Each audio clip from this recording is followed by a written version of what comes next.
Welcome back to modern media blast. Hi guys, போன week நம்ம எங்க வந்தோம்னா அரசரம் ஹாப்பி ஸ்ட்ரீட் தான். இந்த வீக்கும் அதே பிளேஸ் தான். என்ன கொஸ்டின் மட்டும் தான் வேற. 2024 எப்படி போச்சு? எனக்கு எப்படி போச்சுன்னா, இந்த வருஷம் தான் உனக்கு ஒரு அன்னி கிடைச்சிருக்கு. அதனால இந்த வருஷம் ஒரு மிகச்சிறந்த வருஷம் நான் நினைக்கிறேன். ஆமாப்பா சார். 2024 வந்து கொஞ்சம் சேடா போச்சு. ஓகே, அப்ப வந்து பேட் பஞ்ச் தான்.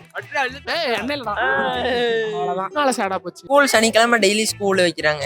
ஸ்பெஷல் கிளாஸ் காலையில 8 மணில இருந்து 6 மணி முடி வைக்கிறாங்க. அது மட்டும் கொஞ்சம் நிப்பாட்டினீங்கன்னா பரவாயில்ல. கரெக்டா படிச்சுனா அவங்களே நிப்பாட்டிடுவாங்கடா. இல்ல, எல்லாருமே படிக்கிறவங்களே அப்படிதான் பண்றாங்க. கொடுமை. இதுக்கெல்லாம் 6 மணிக்கு எந்திரிச்சு ஹாப்பி ஸ்ட்ரீட் வருவீங்க, ஸ்கூலுக்கு போக மாட்டீங்கல்ல நீங்க? படிக்கிறதுக்கே கஷ்டமா இருக்கு. என்னை வச்சு ஒண்ணு காமெடி பண்ணல. கேட்கணுமா? அதை ஏன்டா நீ கேக்குற? கேட்கலாம் கூடாது. ஸ்ட்ரைட்டா வீக்லாம் பஞ்ச். சரி, எதனால என்ன ஹாப்பி பஞ்சா? இது ஹாப்பி அண்ட் சாட் எல்லாம் ரெண்டு. சரி, ஹாப்பி மூமெண்ட் என்ன? ஹாப்பி மூமெண்ட் திடீர்னு இப்படி கேட்டு என்ன ப்ரோ சொல்றது? ஹாப்பி மூமெண்ட் நீ வாழ்க்கையில ஒரு 15 பொண்ணு பாத்திருப்பீங்க எப்படியோ மாசத்துக்கு. Okay, happy moment. அதுல ஒரு 10 பொண்ணு விட்டு போயிருக்கும். அதுதான் சாட் மூமெண்ட்.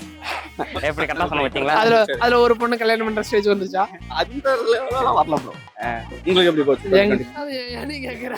சிங்கிளா இருக்க கமிட்டட் ஆகும். நம்மளா இருக்கு, சந்தோஷப்பட்டு ஜாலியா சுத்து ப்ரோ. அவ்வளவுதான். நமக்கெல்லாம் டீம் போல. எனக்கு புது அண்ணி கிடைச்சிருக்கு ப்ரோ. புது அண்ணி கிடைச்சிருக்கு. ஹாப்பி பஞ்சா? Happy punch obvious. Okay.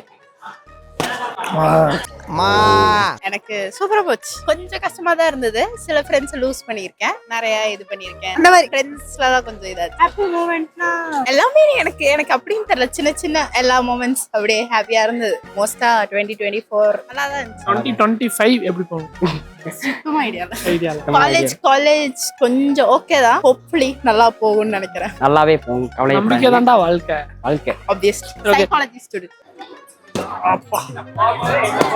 Super சரி. சூப்பர். ரொம்ப வஸ்டா போச்சு. ரொம்ப வஸ்ட். ஏன் கேக்குறீங்க? எல்லாம் வச்சு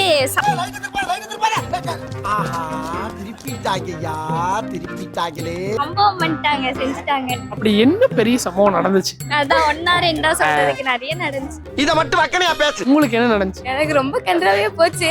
சொல்ற அளவுக்கு எதுவும் இல்ல. நீ 2025 எப்படி போகணும்னு நினைக்கிறீங்க? சூப்பரா போகணும்னு நினைக்கிறேன். ஆனா நடக்காது. New life new beginning. நம்பிக்கை அதானே எல்லாம். என்னது நியூ லைஃப் நியூ பிகினிங். சரி, ஓகே. சேட் பஞ்ச் ரொம்ப பேடா போச்சுனா. நிறைய ஃபெயிலியர்ஸ், சோகம் அந்த மாதிரி நிறைய நடந்துச்சு. வாழ்க்கையே ஃபெயிலியர் ஆன மாதிரி ஒரு ஃபீலிங். வாழ்க்கையே ஃபெயிலியர் தான்டா. என்ன எலோட நீ கேக்குற? 2025 எப்படி போகணும்னு நினைக்கிறீங்க? நம்ம தான் எவ்வளவு கோவங்கள் எவ்வளவு வெறிகள் இருந்தாலும் காட்டிக்கலாம்.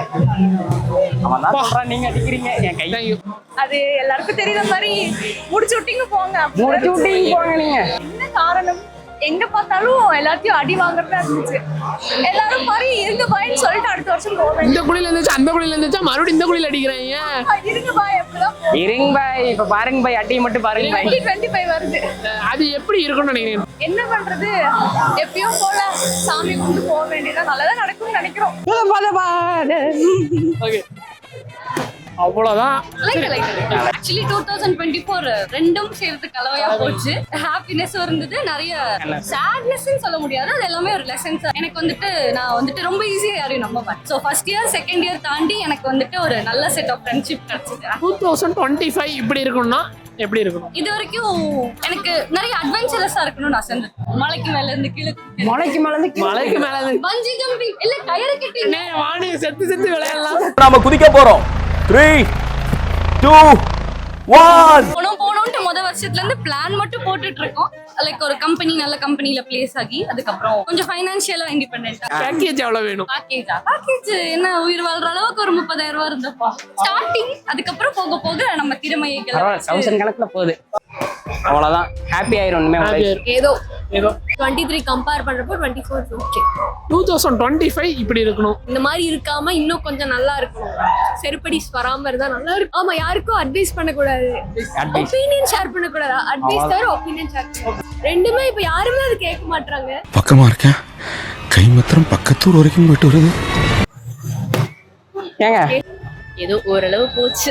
மறக்கவே முடியாத சம்பவமா அப்படி பண்ணியிருந்தாதான் கொஞ்சம் நல்லா போயிருந்துருக்குமே. எதுவுமே பண்ணல, அதனால தான் போரிங். இவங்க பிரச்சனையை கேட்டு வாங்குவாங்க போல. வந்தா குடுங்கடா, ஏன்டா அப்படி சும்மா இருக்க பிரச்சனை அப்படிங்க. பண்றதுக்குன்னே நிறைய பேர் இருக்காங்கல்ல, அவங்களுக்கு நடுவுல இருக்கும்போது தானா நடக்குதான் செய்யுது. நல்லாதான் போச்சு அளவுக்கு. மறக்கவே முடியாத மூமெண்ட்னா என்ன சொல்லுவீங்க? மறக்கவே முடியாதது நான் கோயம்புத்தூர் வந்ததுதான். ஆக்சுவலி அதுவே எனக்கு பெரிய ஒரு மறக்க முடியாத மூமெண்ட் தான். ஃபர்ஸ்ட் எங்க இருந்தீங்க? கேரளாவா? ஆமா, அது ஒரு ஜெனரல் நாலேஜ்.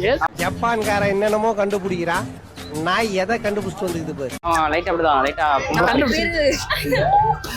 அதனால இங்க வந்தது வந்து ஒரு ட்ரைனிங்காக வந்தேன். ஸோ அதனால எனக்கு வந்துட்டு அன்எக்ஸ்பெக்டடா அமைஞ்சிருச்சு. அதனால எல்லாம் மறந்துடும், அவ்வளவுதான். வழக்கம் போல எல்லா நாள் மாதிரி ஒஸ்டா தான் போச்சு. அதை மறக்கவே முடியாத மாதிரி ஒரு மூமெண்ட் நடந்ததுல எப்படின்னா சரிப்படியா இருக்கலாம். ஆக்சுவலா இப்போதான் காலேஜ் முடிச்சுட்டு ஒரு சரி ஒர்க் போகலாம் அப்படின்ற இதுல இருந்துச்சு. ஸோ எக்ஸாம் எழுதினேன், போச்சு. அரியர். ஆனா காலேஜ் முடிச்ச 3 வருஷம் ஆகுது, இன்னும் ஒரு 4-5 அரியர் கிடக்குது. காலேஜ்ல இருக்குங்க, ரெகுலரா போக மாட்டேன். அதை சொல்றாரு. பந்தல் போடுற வேலைக்கு போயிடுறான். 2025 இப்படி இருக்கணும்னா எப்படி இருக்கும்? ஒரு நல்ல வேலை கிடைச்சு செலவு பண்ற மாதிரி சம்பளம் வந்தா போதும். எக்ஸ்பெக்ட் பண்றீங்க பேக்கேஜ் இவ்வளவு இருந்தா எனக்கு ஓகேப்பா, நான் சர்வே பண்ணிடுவேன்னா எவ்வளவு நினைப்பீங்க? மினிமம் 30,000 இப்போதைக்கு. அவரங்கட்டு அப்பா அவ்வளவுதான். வேணாம்ப்பா, மனசு சரியில்லை. ரொம்ப சேடா போச்சு. ஃபர்ஸ்ட் நான் வந்து ஃப்ரெண்ட்ஸ் கூட வெளியில போனேன். அப்போ வந்து வீட்டை தெரியாம தான் போனேன். அப்போ வந்து எனக்கு ஆக்சிடென்ட் ஆயிடுச்சு. வீட்டில் அப்பாவுக்கு ரொம்ப செலவு வச்சுட்டேன். ஸோ மறக்கவே முடியாது. 2025 ஆச்சு ரொம்ப ஹாப்பியா போகும்.